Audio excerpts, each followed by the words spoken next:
आ, आ, आ, आ, आ, क्या अजीब हरकत है। एक तो ठंड का मौसम और उसमें बार बार ऐसा लगता है कि छींक अभी आ ही जाएगी पर आती नहीं है। बस बार बार आ, आ, आ, आ, करते रहो। उफ, ये सर्दी। अरे अर्चना, जरा ये सब्जी काट दो, मैं जब तक माँ जी बाबूजी की चाय बना देती हूँ। नहीं भाभी, मैं ओफो नंजी, आप क्या कर रही हो? एकदम से छींक दिया। छोड़ो, तुमसे चाय बनवाएंगे तो माँ जी बाबूजी को भी ऐसी छींक आने लगेगी। हाँ, तो इसीलिए मैं आपको मना कर रही थी। एक तो ठंड, ऊपर से ऐसा घर, ना हीटर है ना अच्छा कंबल है, एक ही पुरानी सी रजाई है। हाँ, उसको भी हम कैसे ओढ़ते हैं, आप अच्छे से जानती हो ना भाभी। अब जो भी है अर्चना बेटी, गरीबी में तो ऐसे ही रहना पड़ेगा और जॉइंट फैमिली में हर किसी की ख्वाहिशें पूरी तो हो नहीं सकती। वही तो, अंकुर की पगार भी कम है, घर का खर्चा चलाई और सर्दी से निपटने का इलाज ढूंढे। और माधव तो 2 महीने पहले ही काम पर लगा है। बेचारी की तनख्वाह अभी बढ़ने से रही, न हम खर्च कर सकते हैं क्योंकि हमें पहले उसकी शादी करनी है। ये तो है बाबूजी। हाँ माँ जी, खिड़की से बहुत ठंडी हवा आ रही है। हाँ माँ, हमें भी बहुत ठंडा लग रहा है। देखो ना, पढ़ाई करते हुए हाथ कैसे ठंडे हो गए हैं। देखो ना माँ, कल हमारी परीक्षा है और हम यहाँ पढ़ाई करने के लिए बैठे तो हैं।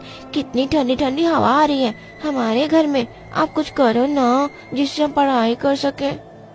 मेरे भी ठंड से हाथ पैर जमे हुए हैं। बहुत जल्दी से चाय लिया। और अर्चना बेटी, तू खिड़की बंद कर किसी तरह ताकि ठंडी हवा ना आए।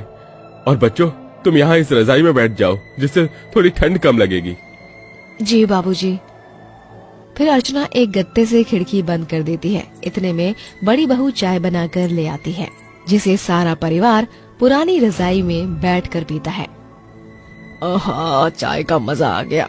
ऐसे ठंडे मौसम में एक चाय ही तो है जो हमें सहारा दे रही है, वरना हमारी इस रजाई में जान ही कहाँ है। इतने सालों से एक यही पुरानी रजाई को ओढ़ रखा है हमारे पूरे परिवार ने। ऊपर से धुल कर भी अब ये खराब हो चुकी है। ये तो है, भगवान की इच्छा हुई तो हमारे घर में भी किसी दिन रजाई कंबल आ जाएंगे। हाँ बाबूजी। चाय पीकर जेठानी और ननद खाना बनाने में लग जाते हैं। फिर दोनों चूल्हे पर काम करने के लिए लड़ पड़ती हैं। अब भाभी, मैं रोटी बनाऊंगी, आप जाकर बैठ जाओ। अरे नहीं ननद जी, मैं रोटी बना दूंगी, आप बैठ जाओ।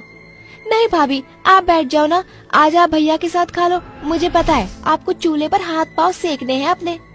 मुझे भी पता है, इसीलिए खाना मैं ही बनाऊंगी, आप नहीं, बड़ी चालाक हो। अरे अरे, तुम ननद भाभी इतना लड़ क्यों रही हो? मैं अभी आँच जला देती हूँ, तुम दोनों मिल बांट कर काम करो। ये सुनकर दोनों मिलकर काम करती हैं। इतने में महेंद्र के दोनों बेटे आ जाते हैं।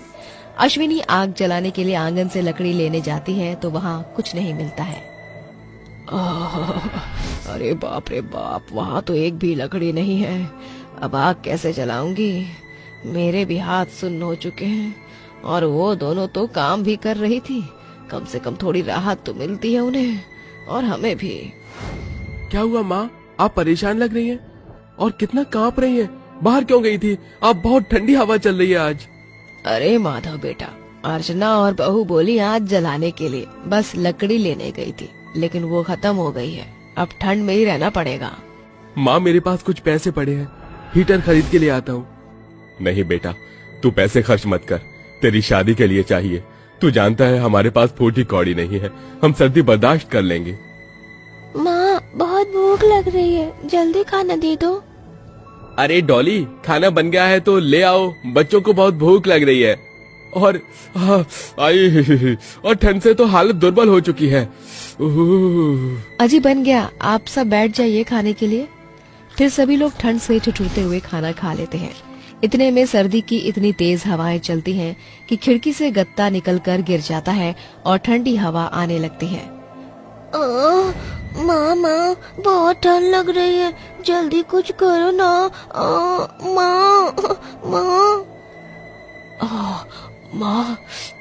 माँ, ठंड लग रही है, मैं तो जल्दी से रजाई में सोने जा रही हूँ। राजू, पिंकी, तुम भी चलो भैया, ठंडी हवा बंद करो। मैं करता हूँ, मैंने खाना खा लिया है, आप सब बैठो। फिर माधव उठकर खिड़की बंद कर देता है। खाना खाने के बाद सारा परिवार एक ही पुरानी रजाई में लेट जाता है। कभी नंद को ठंड लगती है तो दूसरी तरफ ससुर रजाई से बेदखल हो जाता है। ओहो, ऐसे सो नहीं पा रहे हैं, इन्हीं बच्चों को ओढ़ने देता हूँ। अंकुर, मैं बाहर सो जाता हूँ, माँ पर रजाई नहीं आ रही है। फिर महेंद्र और अंकुर एक पतली चादर ओढ़कर सो जाते हैं। घर के बाकी लोग एक ही रजाई में सोते हैं। ऐसे ही अगली रात अंकुर और महेंद्र बाकी लोगों के साथ रजाई में सोते हैं तो ननद भाभी रजाई के बाहर कांप कर सोते हैं और सर्दी की कई रातों तक जॉइंट परिवार का यही नियम चलता है। पर एक रात बहुत तेज सर्दी की हवाएं चल रही थी जिससे पूरा परिवार कांप कर एक ही रजाई